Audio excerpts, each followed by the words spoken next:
And we're live. We just give them, Sarah, we just give them a few minutes to get on board until at least some of them are on board, so that we're not speaking to an audience of one. That's it, you know. So. Okay. So we're definitely streaming on both platforms at the moment, and as I say, I think it's going out in Independence Live as well. Yeah. I'll get. I need to learn some jokes. We'll sing a song. Welcome to the Sunday exclusive. New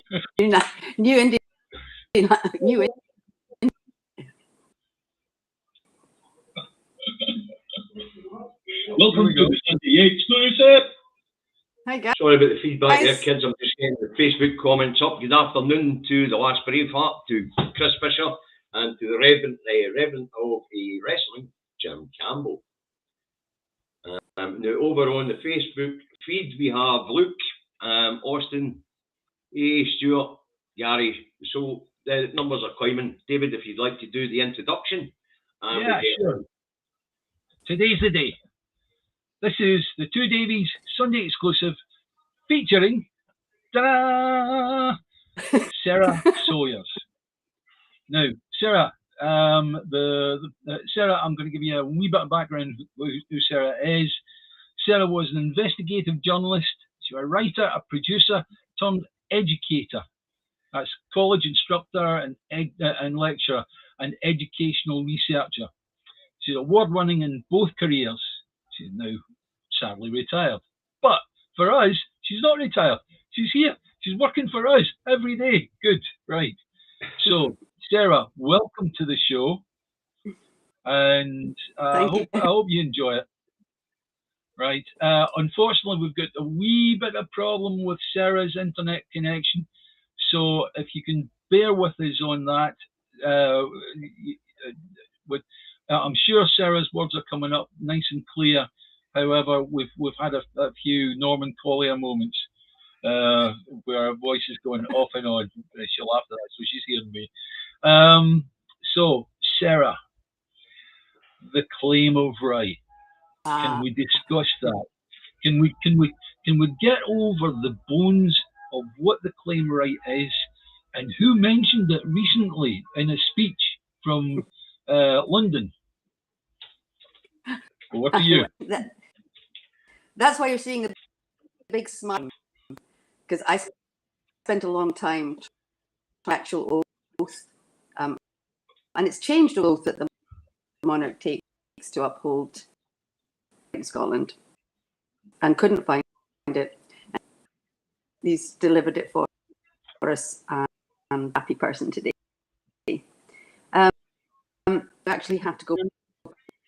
Now I know basic understanding, but most people don't. We mean by a constitution. So we are in a constitutional democracy. Two things for a constitutional democracy: you need a and you need a democracy. Sarah, may I just stop you there a moment? David, are you hearing Sarah coming through, or is it broken? It's slightly broken at some points, but we'll have to persevere with it. Hopefully Sarah's connection gets better. Sarah, is it possible you bring yourself closer to the microphone? Yeah, I can, as long as you don't mind my mug being right. So, you know exactly what the claim of right is, and why it was put in place, and what most people is incomplete, to say the least. They're saying you have to have a democracy. Now, Sarah, I'm stopping you again. David, it really is horrendous, and people are saying the sound's breaking up. So can you try logging out and logging back in again, please? Yeah, sure. Please, Sarah. We don't want to miss what you have. Sarah, it really is important we hear what you say. Sorry, guys. This is the world we live in. You know, internet connections do go tits up, I think is the proper phrase, from time to time. as you'll all have experienced at some point in time. And unfortunately, Sarah, Any better? That. Let's hope so, Sarah. Let's hope so. You can go back to the beginning again. The claim of right and constitutional democracy is where you were at. Well, so the first thing that, we don't do, there's a thing they do in American schools called civics. We don't do that here. And that's where, kids at school learn how the government is set up, what the relationship between the government is, what the documents are that govern that relationship. So you have the American Constitution, the amendments to the Constitution, the relationship between state and so on and so forth. That's Constitution. And we don't learn it. We don't learn anything about it. So the first thing we need to understand is that both England and Scotland have what's known as an uncodified constitution. And what that means is when you've got, and there are 5 nations, I believe, in the world that have uncodified constitutions. And that means you find the constitution in the statutes and provisions of that country from the first documents all the way through. And what you do what a constitutional lawyer would do, if any of our lawyers were trained in Scottish constitutional law, and none of them are, that's not taught in law school in Scotland or anywhere, what they would do is they would look through those documents, starting with, say, the Declaration of the Clergy in 1310, and then looking at the laws and the statutes that were passed, and you'd cross-reference them to see what principles are being upheld all the way through. So one that is easy in the Scottish Constitution to find, because it really does exist, is the common good principle. And that's expressed over and over again in statutes across Scottish history. Another is the sovereignty of the people. And that's also expressed in different statutes across the Constitution. So then we come to the claim of right. So in 1689, we've got James II and VII disappearing off. Now you have 2 parliaments that don't have a monarch. They want to appoint a new one. Now that's true. That's pretty much the whole picture in England, but it's not the whole picture in Scotland. In Scotland, there is a provision for something called the Convention of the Estates. And the way to think of that is we had what's known as a multi-cameral constitutional government. So there were 3 bodies that were involved. One was the Convention of the Boroughs, or the Borough Assembly. And that really looked after the common good. It actually put forward legislation to Parliament on behalf of the common good. Another was the Convention of the Estates. And the easiest way of thinking of that is that it looked after the limits. It made sure government didn't go over its limits. Does that make sense? Yep. So you couldn't pass a tax without the agreement of the Convention of the Estates, because that's the people's money you're talking about, taking off them. They negotiated, for instance, in the English Civil War, on which side Scotland would take. They were the ones that came up with the agreement with the parliamentary forces, not the Parliament, not what we think of as a Parliament. Previously, when they were the General Council, when there was a monarch that was a minor and couldn't call a Parliament, then the Convention of the Estates, which was then the General Council, would step in. So it didn't pass legislation other than exceptional circumstances, but it could. Yeah. And in terms of sovereignty of the people, which is what it was really looking after, it had a higher authority than the Parliament. It wasn't Parliament-like. It just didn't usually need to exercise that. Do you see what I mean? Because these groups are working together. Parliament would put its policy proposals to those bodies, and they would give their feedback on it. Imagine that happening today. How great would that be? So, the more you look into it, the more you realize that, this English front runner of democracy, the mother of parliaments, etc., that we're taught about, it was light years behind Scotland. The story we're told about this feuding, chaotic mess in Scotland with no real constitution is the biggest pile of that you can possibly imagine. So inside of all that, which is really exciting, is there's a real blueprint. If you were to restore what Scotland had, this basic principle that power was loaned by the people to their government to act for the common good. And there were regulators, specifically the Convention of the Estates, that ensured that that happened. And they were representative because, believe it or not, there was a form of citizens' assemblies in place, which is quite amazing. You imagine modernizing that, and you now have checks and balances. The power is on, you elect your representatives directly because they're going to use the power. They're going to represent you. But your they don't need to be elected like that. They can be appointed like juries, just because they're going to make sure everything's okay. They're not going to be passing these laws, and they're going to be looking at them and going back to the people. So what an amazing thing if we had that today. Well, so at the kind of most crucial point of what we're talking about in 1689, you've got a parliament that can't sit because a government was then and still is the crown in parliament. You don't have a monarch. You don't have a parliament that can pass laws. You can't call that parliament legally. Fortunately, Scotland had the Convention of the Estates, which could, as it always had, step in and act on behalf of the people.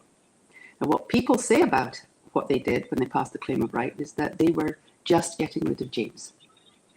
But if they'd just been doing that, they would have had something very much like the Bill of Rights in England, which was passed in the same year. They went much, much further. And they stated that there's a fundamental constitution in Scotland, and that this king had violated it, and that the consequence of violating that constitution is that he had forfeited the right to govern. You have to think in terms of that century, the right to govern. That meant the king in parliament. When the king had forfeited that power, so did parliament. So what the Claim of Right did was it deposed both. And they went a lot further. They started listing all the things that Scots have as a right that can't be taken from them. And those are amazing. It listed, everyone's entitled to equal justice. You can't give money to your pals out of the treasury. God, imagine them actually abiding by that today. You can't make special provisions for financial obligations for people. That's what we mean by, tax breaks. You can't do that. You can't hold people indefinitely without trial. You can't, you have a right to privacy. You can't sell people's medical records to a company without their say-so. You can't use the law to go after your political enemies. Julian Assange was in Scotland, we'd have a fighting chance, to take this internationally. You cannot use the law to go after your political enemies in Scotland. It's something, and there's much more to it. And that's something every Scot should be proud of. The reason they did that, and the thing people don't understand, is because it's all full of this, and no Catholic can do this, and no Catholic can do that, and papists can't have this and that, and so it's just an empty promise, an empty thing. That was very, very much about the time that it was produced. Am I right? Yes. It was round about the Reformation and all that sort of thing. Yeah. Yeah. Aye. And it was also part of the instructions. William, who had arrived, as people don't realise, he'd actually arrived with an invasion fleet. You look at the form of words in the Bill of Rights in England and the Claim of Rights in Scotland, and they're very similar. It's because he told them what he wanted them to say. So, typical Scots, they said it, but they put in a whole lot of stuff that he didn't tell them to say. And here's the reason they did that. In 1650, after the death of Charles I, Scotland declared for Charles II. And Cromwell invaded and defeated the Scots army at the Battle of Dunbar in 1650. And promptly transported over 100,000 Scots to slavery in the West Indies. And that act was celebrated by MP Lucy Fraser and cheered in the House of Commons when she made her maiden speech in Parliament. Yeah, so let's not have any illusions about how the Scots are still seen. he then went through in a scorched earth policy. And there's a reason you will not find a trading town. There were prosperous trading towns across the lowlands of Scotland. And you will not find a house there that is older than about 1690, something like that, because they were absolutely destroyed.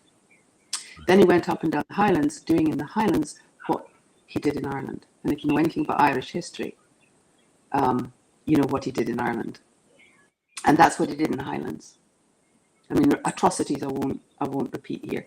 And Scotland lived with that until the Restoration, till Charles II came back. And at that point, all the laws that Cromwell had passed were pushed aside because there hadn't been a monarch. It wasn't a real parliament. We could have passed laws in Scotland without a monarch, but they couldn't do that in England. So, 1689, we've got William coming in with an invasion force. The Scots have been told he's going to be the king. That's going to be the end of it. And it's 30 years since Scotland had been under the kind of invasion that happened with Edward I, which most of us are not taught about in school. So they panicked. What are they going to do? If they say no to this guy, who, by the way, is internationally known as a psycho, they'll invade again, right?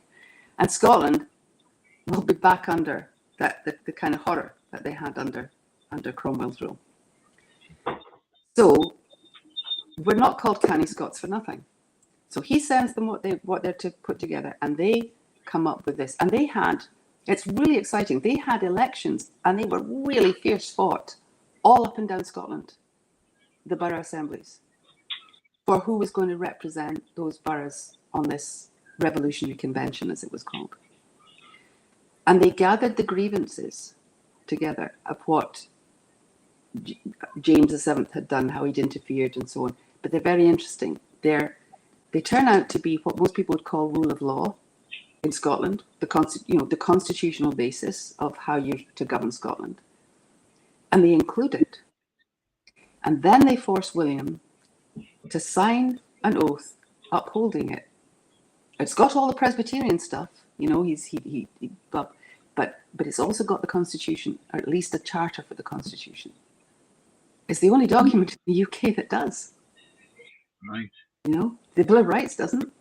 The only constitutional document that does, and he signs that oath. Yeah. Sorry, carry on. I didn't want to break in on you. Carry on, please. That goes into place as the condition for the monarch, and you heard that yesterday when King Charles III gave his accession speech. You heard it. Before we get to the Treaty of Union, a little thing happens called the Glencoe Massacre. And the Scottish legal system investigators are taking it all the way back to William III. It was a direct order from the king. Now, I learned this at the School of Scottish Studies, and I believe that the historian Sharma has dug it up as well. The Scots were getting ready to put the king on trial. I'm so proud of this. It doesn't matter in Scotland, or it didn't matter who you are. You've committed a crime like that, you'll go on trial like anybody else. That's our constitution. And we should all know that, and we should all be bloody proud of it. We know that here, right? But all our history's been hidden. So it should be back out there. Yeah. So he's going to go on trial. Meanwhile, he has impoverished the people of Scotland. He's passed the Shipping Act, the Alien Act, various other things that mean Scotland was a massively successful trading nation. Had a huge trading fleet, massive export-import business. He shut that down in order to support, remember, he's Dutch, the Dutch East India Company and the English investment in that. And Scotland is in a really bad way because we can't trade. And so he turns around to the Scots who are about to put him on trial when he realizes they really, really are going to put him in the dock. And he says, all right, I'll let you have a trading colony, just one. And then he said, that was Darien. and then he sabotaged it. He torpedoed it. Almost every Scot that had anything at all to invest had invested in that venture. So guess what? There were protests and riots going on up and down the country about it. They already sent this massive petition, which had much more legal force back then than a petition does today. And he tries to pass a law to stop the Scots petitioning, and that went along with protest and so on. So the Scottish Parliament, Privy Council, turns around and says, you can't do that. The right to protest, the right to petition, is protected under the claim of right. And you took an oath to uphold it. Now, William immediately started trying to change the claim of right, which resulted in, after his death in 1703, in this claim of right being protected by Parliament under pain of high treason. In Scots law, you can't even criticise the claim of right, or you face the death penalty. It's high treason if we still had one. That was their reply to him. So you can be really clear, this all came about because of the right to petition. So this was not on religious grounds. This was the claim of right being used as our constitutional charter. Yeah, and can I just stop you there? I mean, when Charles made his oath at St James's Palace, he effectively was using the claim of right to, as defender of the faith, to keep the Protestant religion in place and all the rest of it. And what he was doing was he was cherry picking, his constitutional experts were cherry picking part of the claim of right. Yeah. But my point to you this morning was, you can't cherry pick something like that. It's a constitution. Yes. And I hope you agree. I do, 100%. I mean, that's the argument I've been making to people, including lawyers, over and over again. You can't say, there's two bits to this. You can't say that this bit applies to the monarch, but only this bit applies to the monarch, and the rest of it doesn't apply to anybody because you can't apply it. Well, actually, it's still law. The claim of right is still law, and it was the basis of the Scottish Constitutional Convention. That's why they called that document Scotland's Claim of Right. And when they put that statement forward to Westminster, this House agrees that the Scottish people are sovereign and have the right to determine the form of government best suited to their needs. There was no division. That's because it's standing law. You can actually, I discovered recently, bring a case yourself. If you're somebody who's been arrested for protesting, maybe, or you've been held without trial indefinitely, under the claim of right, you can bring a case individually. What we don't have is a convention. When David is taken away, then we know what to do.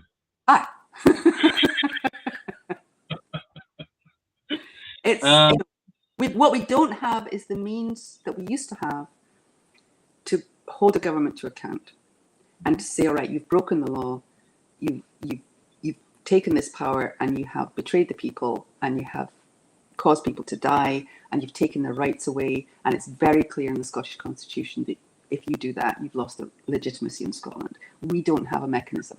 But Salvo has an idea for that, which I'll come to.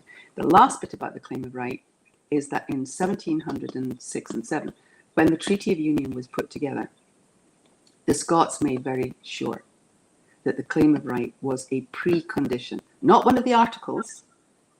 The condition for the union, and so that this union might continue and be forever and all the rest of it, is that this particular act, which contains all these religious provisions but names the claim of right, will continue in perpetuity. That will be the case in Scotland. And commentators at the time, most notably Daniel Defoe, who was a unionist and a spy and not a nice man, observed that we should be, the Scots should be happy because in Scotland, the agreement is that government in Scotland will continue under the claim of right, which is, as to the limits of government and obedience. That is, government in Scotland is limited, people are sovereign. It was clearly understood. And then it got buried. Right. Bringing it back up, people look at all this anti-Catholic stuff. So the last thing to say about that is there are two, when you're looking at constitutional documents, there are two things you have to look at. One is statutory effect, and that can change. I'm really sorry. All right, Sarah, you're okay. That can change. Sarah, it's a chat. So if you need to grab that, then do so. Then fine. Thank you. Hi, doing an interview. Call you back. Hello, I'll call you back. I'm doing a chat show. Bye. Sorry. There you go. Easy. So you do, that's my son. You do two things. You say, okay, there are things that are called, they fall by implication. So the world moves on, society moves on. The English Bill of Rights says that you can't have any Catholic MPs. They do. You can't have a Catholic Chancellor of St Andrews or all of that's gone. That's temporary statutory effect. But binding principle, especially that which upholds remedy for breaking the rule of law, that doesn't disappear. And in the same way in England, the Bill of Rights gives the Parliament parliamentary privilege and parliamentary sovereignty. That's still in place. But all the anti-Catholic stuff, and actually if you look at it carefully, there's more than there is in the claim of right, that's all gone. So you look at temporary statutory effect and permanent constitutional principle. And that's where we are today, is that we have been denied what was guaranteed under an international treaty, and which defines Scotland as a different nation, the way that we go about doing things, and which would have got in the way of Anglicising Scotland and making it into, and did, making it into Northern England. But it's a breach, not of the treaty, but of the precondition of the treaty. And it is an example of colonisation. So. Okay, so going on from that, please now tell us if you have an idea, right, of how the claim of right can be used, when and how, yeah.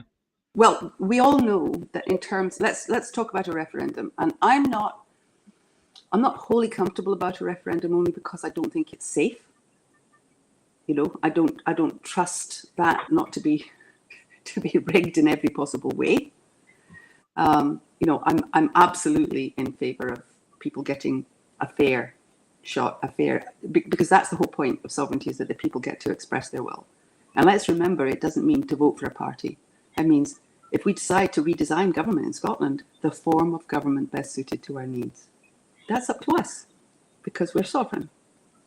And this idea that we have to get permission from the government even to express our will, that is an absolute breach of Scottish popular sovereignty, Scottish constitution, and the protected status of the claim of right. So one way you could, let's say we want to go for this referendum anyway, and we'll find some way of making sure it's safe. Well, the Scottish government could right now turn around to the Westminster government and say, look guys, you set us up, we're the executive arm of Westminster in Scotland, and we are answerable to you. But under the conditions that you signed for the Union, in Scotland, the people are a higher authority than you. So if they have expressed a desire to have a referendum by returning a party 4 times with a mandate for a referendum, then you are duty bound in law to respect that authority. You're a subordinate authority. And therefore, as the executive of Westminster, we are duty bound to accept that authority. In law, no matter what the Supreme Court says, this is the condition of union. The authority of the people in Scotland trumps the authority of Westminster. They have made their will clear, and we would be acting illegally in Scotland by refusing the referendum. And it is you who will be illegal if you refuse that referendum. Now, you know what the colonisers, this, that, or the other. But at that point, it gets referred. That's the point at which the Scottish government could ask for an advisory ruling from the International Court of Justice, and it's a pretty straight deal. They would block the standing, however, of the Scottish government to do that. They would say it's not a state, and it's not a liberation movement. But it would raise a lot of eyebrows. And given the history of devolution and the Scotland UN Committee and its role in obtaining devolution, there's there's a great deal that could be done internationally. The big bogey that's been held up to us, we wouldn't be recognised internationally. If it becomes apparent internationally that it is Westminster that is breaking the law, that it has violated the conditions of union, that Scotland has been treated as a colony, and that when the government in Scotland or the executive in Scotland tries to follow the law as it is laid out constitutionally, that they are denied permission to do so, that increases the case for Scotland to be listed for decolonisation. It means there's no self-determination. It means there's no respect for Scotland as a voluntary partner, a nation that is a voluntary partner in a political union. That just doesn't, they can't make that stick anymore. So the claim of right provides real ammunition for the Scottish government to say to Westminster, you're acting unlawfully, and we will be looking for an international ruling on that. You cannot deny a referendum under those circumstances. That's the other way. My problem with that, Sarah, is purely and simply the practicality, right? At the moment, we've got a Scottish government that are very, very much playing a particular game on a particular path, right? Agree with or disagree with, it doesn't matter. That's the road we're on. That's where we're at. I think personally, the first thing we've got to do as campaigners for independence is, I think, get knowledge about the claim of right out there. Yeah. Because, you know, it's like I've discussed this with David. I really don't. David disagrees, but I really don't think that many, a great deal of the people of Scotland are aware of all this stuff. You've said stuff there today that I had no idea of. All right, well, you know, call me a numpty if you want, but no, I really didn't.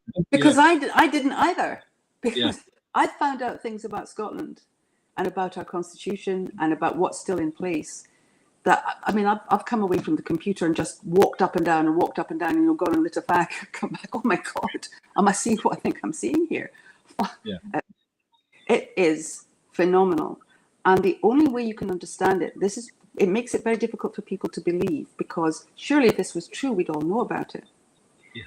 I'm talking to a historian and writer at the moment, an absolutely brilliant guy, about writing a story of the untold story of the Scottish Constitution, where it was tested historically, how it appears, the things that happened that forced this. It's usually extremity that forces people to articulate a constitution, you know, a war or invasion or whatever, or coming out from colonial rule. And that's what happened in Scotland. They took William's, you know, instruction, and they used that opportunity to set down, this is the basis of our constitution, and it's going to be binding. Okay. Do you, I mean, you know, I've said we are where we are.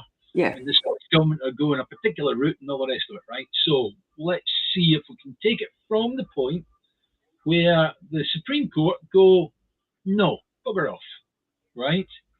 The Scottish government does not have the competence to run a referendum, right? Yeah. And I hear what you're saying about a referendum. Absolutely. You know, how many of us, we might have said, okay, we accept the decision that's been made. However, in the background, we're all going, it was rigged. Well, we did right? Some of that. We got some proof, and and under normal circumstances, in a binding referendum, there was enough proof to cause to have them have to redo it. But Cameron was clever, and they registered it as a consultative referendum only. And what that means is that there's no binding contract. So if we go in a general election and that's rigged, there's fraud if they rig it, because we're entering a contract with government. But if it's only an opinion poll, there's no fraud. So we couldn't get judicial review, and we couldn't get that evidence into the court. That was absolutely heartbreaking. So they'll use every trick. Let me just stop you just at that point, right? As far as I can tell, with the powers that the claim of right gives us, there is no such thing as a consultative referendum in Scotland. Am I right? You're absolutely right. If the people are sovereign, how can their expressed will be subject to the permission of a parliament? Okay. If they're the authority. So taking it one stage further than that. So the Supreme Court have just said, no, bugger off. Hmm. You don't have the competence to run a referendum. What then? Well, in the meantime, while the Scottish government gets ready, and they've got lots of friends, internationally. Scotland has a lot of friends internationally, a lot of people watching, a lot of people looking at going, this British state has gone rogue. It's absolutely lawless, and that's not stable. The international community doesn't like to see unstable states. So, and Scotland has the potential to be very, very stable indeed. So they'd have a lot of support, and it isn't necessarily a great long drawn out process either. However, in the background, we're doing something else, so that it's a pincer movement, if you like.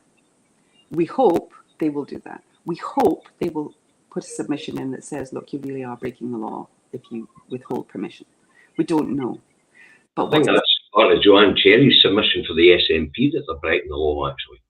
Well, she's doing that under the UN Charter, I believe, and that's right as well. She's absolutely right. That's, the right to self-determination is something that the UK government signed up to, and so Joanna Cherry is going with that, and we're going a slightly different way. What we're doing is there are two ways of having standing at the United Nations. You have standing as a state. That's why there's kind of a question mark over whether the Scottish Executive would be able to bring a case to the International Court. But you can also have standing if you're what is known as a liberation movement. And a liberation movement requires, there's no set number, but what the UN will want to see is that you have at least the same membership as the major political party, that you have a core group, executive group or whatever, that is representative of that membership, and that you have people with constituencies on board. So people who've been elected MPs, trade union leaders, councillors, they want to see that you really do have a representative cross-section of society.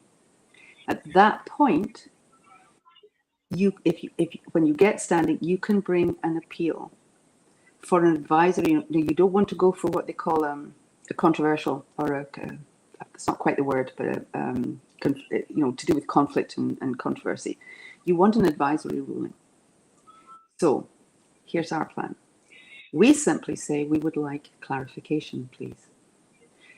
The UK government has said that Scotland is a sovereign territorial nation. That means not a sovereign state, it's a territory, a distinct national territory, which is in a voluntary political union. And we have all that. If that's true, if we're in a voluntary political union, then there is an agreement that governs that union. There has to be. There has to be something that looks after the rights of both parties to that agreement. And the only thing that does that is an international treaty. Now, bear in mind, they've been saying for years, we don't have a treaty. It was superseded by the Acts of Union. And then Scotland dissolved itself. And England continued. So at home, what they've been saying for over 100 years now is the treaty ceased to exist. So the contract that was agreed was taken away, and your copy is what replaced it. There's no treaty law in the world that works like that. Now your copy doesn't matter anymore because you don't exist. So now there's this copy, and we're in control of that in Westminster, and you get a say at a vote of 5-1 against you. In which case, they're also saying at home, you're governed by a domestic act of the English Parliament passed in 1706 under the control of Westminster, where Scotland's outnumbered 5-1. That is the definition of a colony. So we would like to know, are we in a voluntary political union with a treaty whose preconditions, which are very clearly laid out, Scotland's constitution stays in place, have to be upheld? Or are we a colony governed by the domestic act of England, in which case we need to be listed for decolonisation, which brings all kinds of benefits, by the way. So we don't care. We don't care. please, would you check with the UK government and ask them to decide which one it is? Yeah. Okay. I get that. In actual fact, I see the logic in that as one of the pincer movements. I think that is lovely because it is actually dragging the United Nations into this fight. And it is a fight. Of course it is. You know, the Westminster won't want Scotland to go under any circumstances. And they'll never let us go voluntarily. Never. I did listen to your chat with John Drummond, and he was saying that there'd have to be a negotiation. But I think, in actual fact, let's drag them as far as we can before we even get to the point of negotiation. Let's get Scotland broken away from the Union first, and then we'll talk. Because if we have a negotiation beforehand, we'll be forced into giving away an awful lot that we really don't want to. Nobody negotiates from a position of weakness. Yes, that's nobody. Right. I think we all agree that Scotland will be negotiating from a position of strength. We have to be. I want to get to the bit where I've been taking pelters, and the reason why I'm asking is Salvo just another splinter group or another fringe loony group? Because we've had an awful lot of them since the 2014 referendum. In fact, I think Gordon Ross has been a member of about half a dozen new political parties. We've had all sorts of splinter groups, but I really want to get to the essence of it, right? You've mentioned it yourself. We are a constitutional democracy. Yep. They have infringed on our claim of right, which is based on our legal system, which, of course, is where our constitution lies. Exactly. But how do we measure the will of the people in a constitutional democracy? To ascertain whether they want to leave the Union or not. Surely the term constitutional democracy means there must be some sort of plebiscite. Absolutely. Well, bear in mind that our constitution says, amongst many other things, we have the right to determine the form of government that's best suited to our needs. Now, we've been given what is basically the democratized version of an Anglo-feudal system. It's not how Scotland ever worked. I think referenda are brilliant ideas. I love the Swiss model, where they have a referendum on anything. Yeah. But I think there's two parts to it. We used to have assemblies across Scotland, and those assemblies would talk it all over, come to decisions, and they'd send representatives to the borough convention or to the convention of the estates. And so you had this, just kind of imagine this through traffic going between the legislatures and the executive government and this body of people looking at civil rights, liberties, sovereignty, this body of people looking at the common good. People are supposed to be getting, here's an example, Crown estates and Crown holdings in Scotland doesn't mean what it means in England. In Scotland, they use the same term. So this is what they do. So everybody thinks, oh yeah, Crown, yeah, state, blah, blah. No. In Scotland, it means the land holdings, apart from a very small amount, owned by the nation. And in Scotland, the nation doesn't mean the state, it means the people. So, hey, guess what, guys? You already own the gas and the oil that they're talking about nationalising. In law, they've had to set up a sort of trust thing to let them negotiate the leases for these things. And then, under Scots constitutional law, it's completely illegal. Under modern law, it's completely illegal. They produce the oil and the gas, the energy, they sell it back to us at a price we can't afford, and we get absolutely no benefit. We get impoverished by it. Now, they can do that in England, but not legally in Scotland. So, you have to have a body outside a parliament that can have money put in their back pockets and deals done with these corporations and will actually break Scots law to do it. You have to have regulators. So we need that back. We need to put that back, and we have a right to do that. So it's you're looking at not less democracy, Davy. We're looking at more. We're looking at assemblies. We're looking at direct influence, and we're looking at referenda. That's what we'd like to see. I'd like to see the three estates reconvened as well. Yeah. They should never have been. I mean, the Communities Act was what was supposed to replace the ancient legislation. It didn't, of course. No, it didn't. But as I say, the way I see it at the moment is we're in a standoff and we're at a crossroads. Now, the argument that the claim of right is and Scottish Constitution doesn't exist. That's even Westminster know that's hot rubbish. You know, to be honest with you, as I say, I mean it's good to know that there's other groups in the background looking at different ways of doing this, but I still can't get past the idea that there's going to be a plebiscite, Sarah. I would be all in favour of a plebiscite. We have to have a vote. We have to. Yes, it's illegal. There's no democracy without that. People have to have a say. But yes. The question is, what are they voting? So, what you asked about Salvo, what Salvo is doing is Salvo is getting the truth about the Scot, and we're finding more and more about it. The truth about the Constitution, the truth about your rights, my rights, what's supposed to be in place in Scotland, the things that are supposed to protect our people from things like profiteering. You know, that's illegal. Yes. The protecting from famine. Yes. You know, the common good is supposed to be the whole purpose of government in Scotland. So, you know, Alf Baird talks about colonisation. One of the things that colonisation does is it steals your identity. It steals, you know, that you know who you are. You don't know anymore why you feel that way. You don't, but because your history has changed. You don't know what your constitution is. Lawyers aren't made to study it. Nobody talks about it. It just doesn't exist, and you'll just be part of England with a funny accent like Yorkshire or Newcastle or Liverpool. That's who you'll be.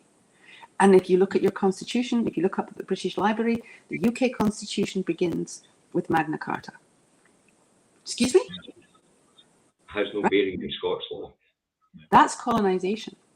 So part of Salvo's job, and that's why Alf Baird is one of the founder members of So would you say that Salvo, in effect, is taking up the reins of education, of educating people? And campaigning until we get there, because what we do know about this colonizer is it will not stop at anything. There is nothing, no lie it will not tell, no crime it will not commit to hold on to, the jugular for its blood bank. So we have got a plan, and we've got to box clever. So we're stating that we had an event on the 1st of September.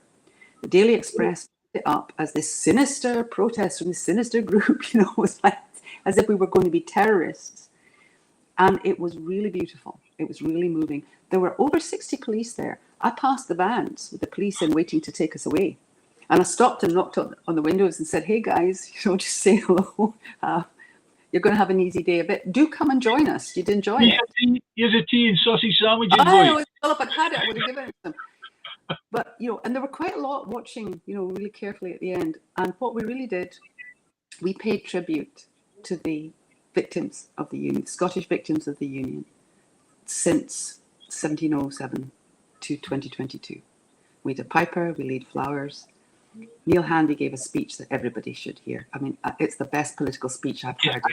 I get that, but in actual fact, the first thing we've got to do is tell people about it. Bring it into everyday conversation. Well, there's that I think we need to have those kinds of events. We have the Edinburgh Proclamation now. It's really, really powerful. We're going to push ahead with this. We're going to have more of these events that remind people that we're Scots. Yeah. We are distinctively Scots. We're a unique people. What we've got to do is soften the barrier between ALBA and the SNP members, right? And in doing that, then such events would become free and easy for all to attend. Come learn, come find out, right? Well, yeah, we have SNP members, and that when we were first putting Salvo together, one of the things I said is, one of my great hopes for it is this belongs to everybody.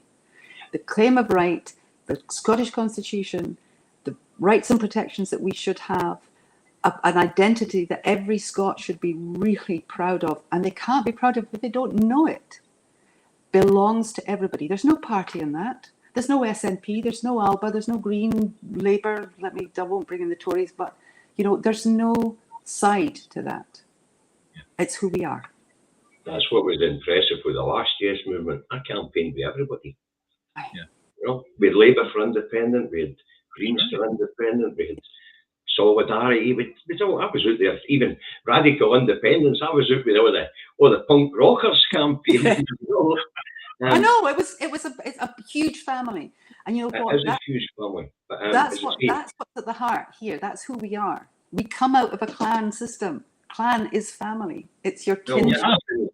Sarah, you have to understand, Scots are good fighters, but the people that are best at fighting is other Scots. We've got to be careful of that. Look back, you know, it's amazing. Laurie Flynn gave me a quote. I can't remember the name of the guy that said it, but this guy said, you know, the thing about history is it never says goodbye. It only says see you later. Yeah. And if you look back to the wars of independence back in, you know, the 1200s, 1300s, what happened? Scotland fell to Edward because they were divided. There were people who had comfy positions and lands in England. Oh dear. And they didn't want to lose those. Yeah. And they, you know, and Wallace actually raised the clans. What happened is he raised the clans. And Bruce took the note and he realized we've been going along with feudal law. Edward's been claiming to be overlord, which he is in feudal law. The then UN, which was the Pope at Avignon, says, oh yeah, that's the law. But Bruce looks to an older law. And he says, no, 95% of Scotland is Scots and his clan. And the law is the people say. And from that point on, that became our constitution. They've done everything they can in the British establishment to wipe it out. But it's still who we are. It's still who we are. And that is what saved, that is eventually, that got international acknowledgement back then. And we're talking about doing exactly the same thing. This is Scots law. Yeah. But I'm very glad you on the day, Sarah, and maybe put away this notion that Salvo is a silver bullet that's going to get us out of the line. Because that's what's we never said that. I know you didn't. That's why we wanted to speak to Mark and yourself personally. He was one of the founders of the group, and I thought Mark, who's part of the Constitutional Report, Constitutional Research Group, you guys are looking into the construct of our Constitution. But here's what it can do, David. Here's what it can.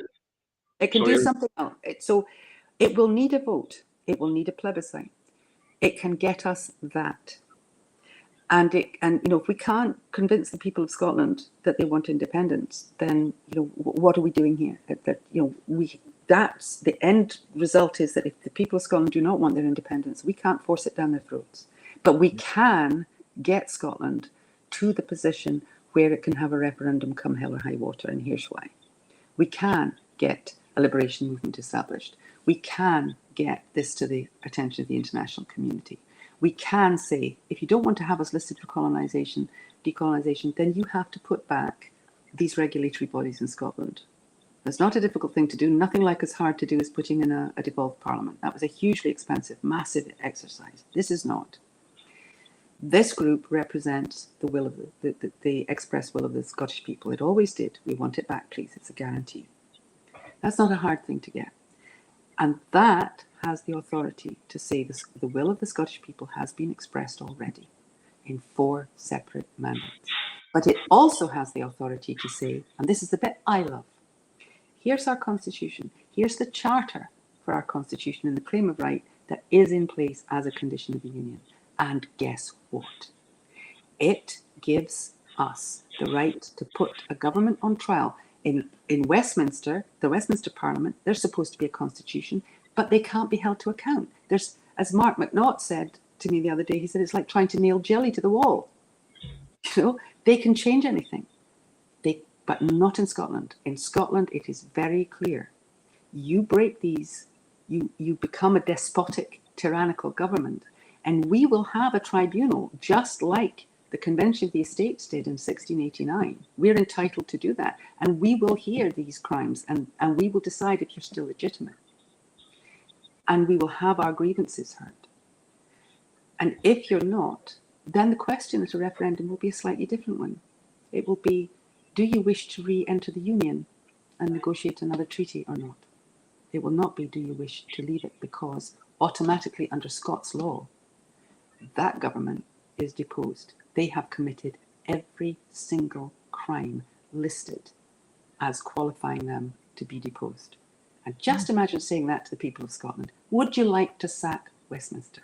And then decide if you want to go back into the Union on your terms or stay independent. Changes the ballgame. Right, okay, I think, Sarah, I could listen to you talking all day long, and you've all for the next 3 days, because I'd love to do a download from your brain to my brain. That's serious, right? However, we've got to talk about the claim of right. We've got to start talking about it as independence campaigners. We've just got to get into the public domain. Yes, where people will have listened to that oath by King Charles the other day there, and they'll have thought, Scotland's claim of right, what's that? And maybe for an instant, the word Scotland came in and claimed, what's that about? If we now start talking about it as independence campaigners, getting that into the public domain, just for a start, means that first off, if it is going to be used and used properly, it's not going to be a shock to the people of Scotland. Absolutely. But you try, what I've started to say about the event we had on the 1st is that after all that build-up, not even the National mentioned it.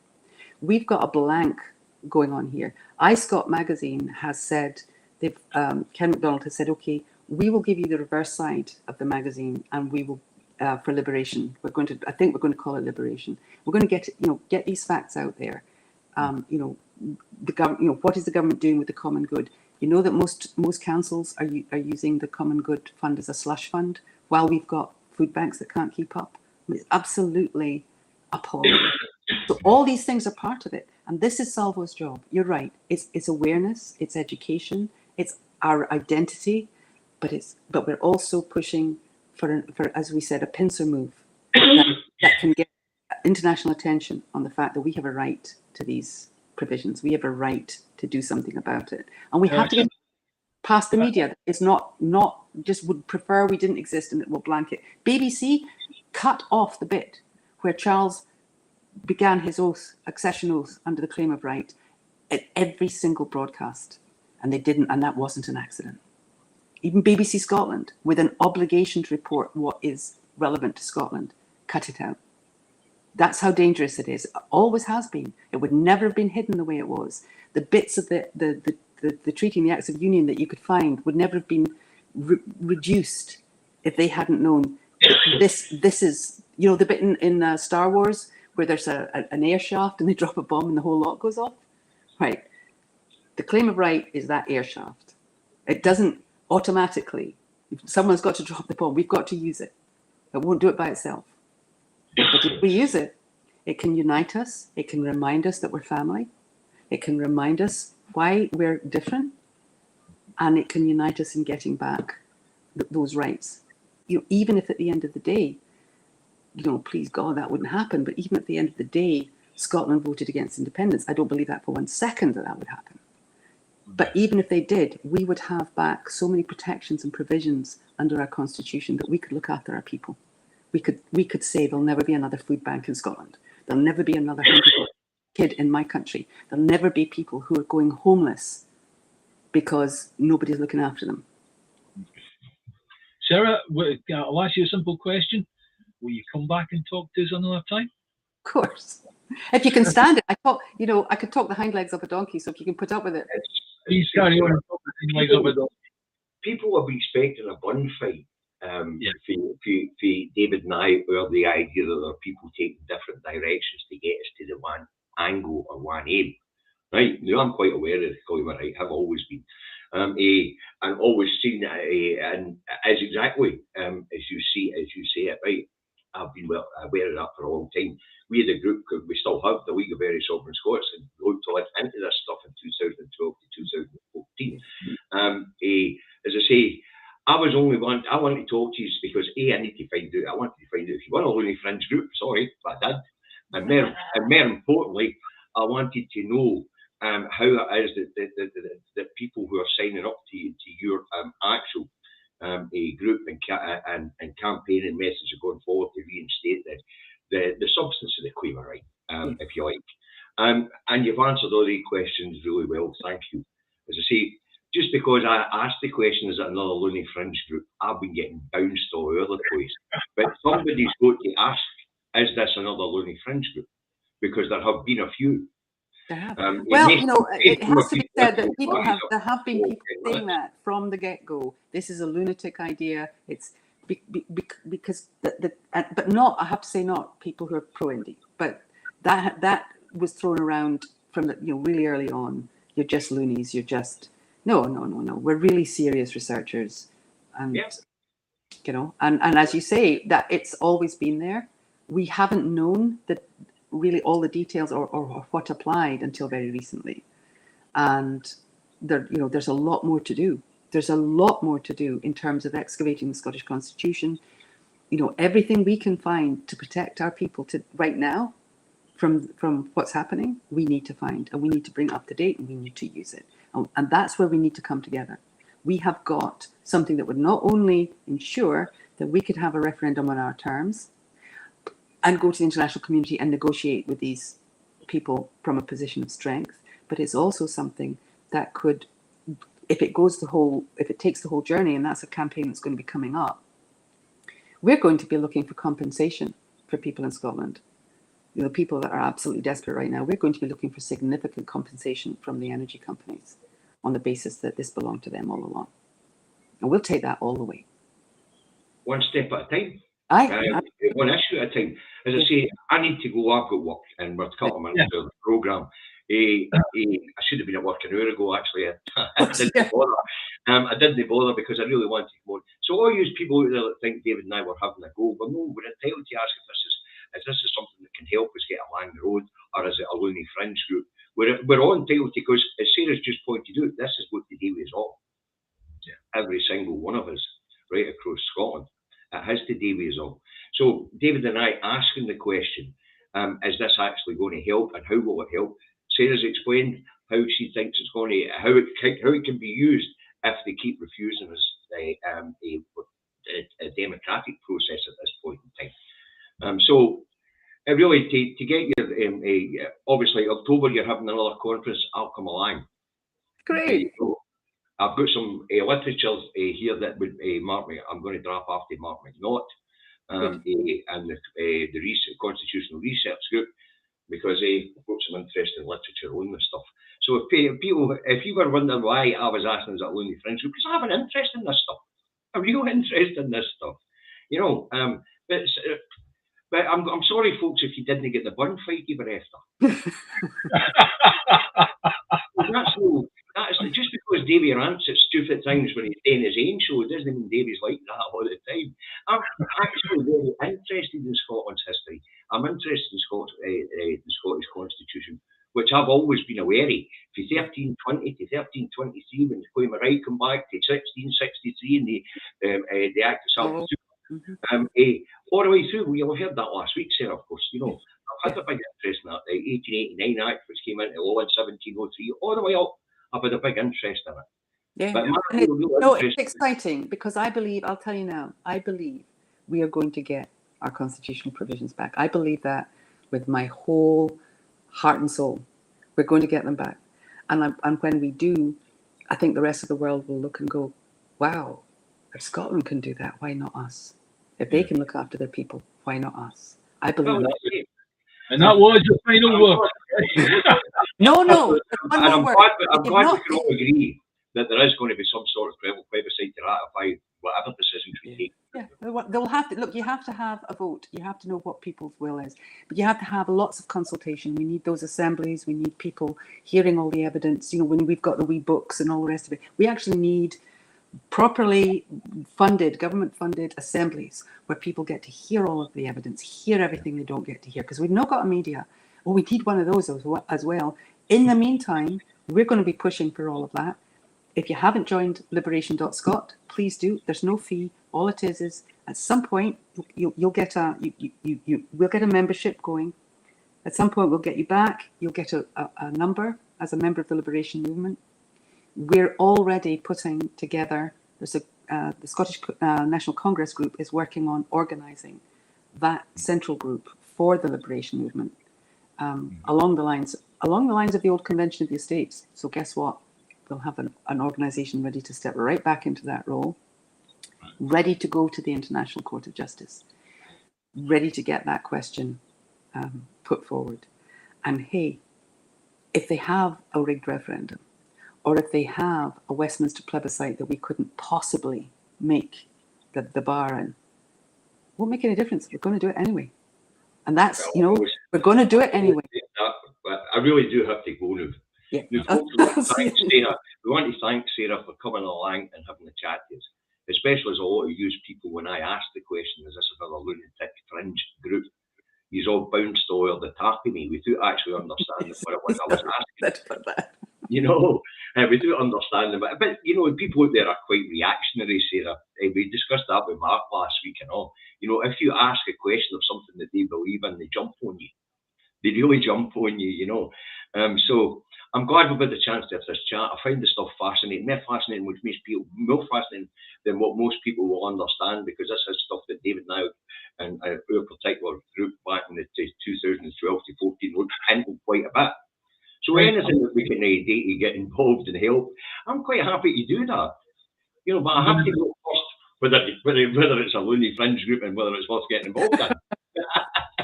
I won't bear to my own sanity every day, but there you go.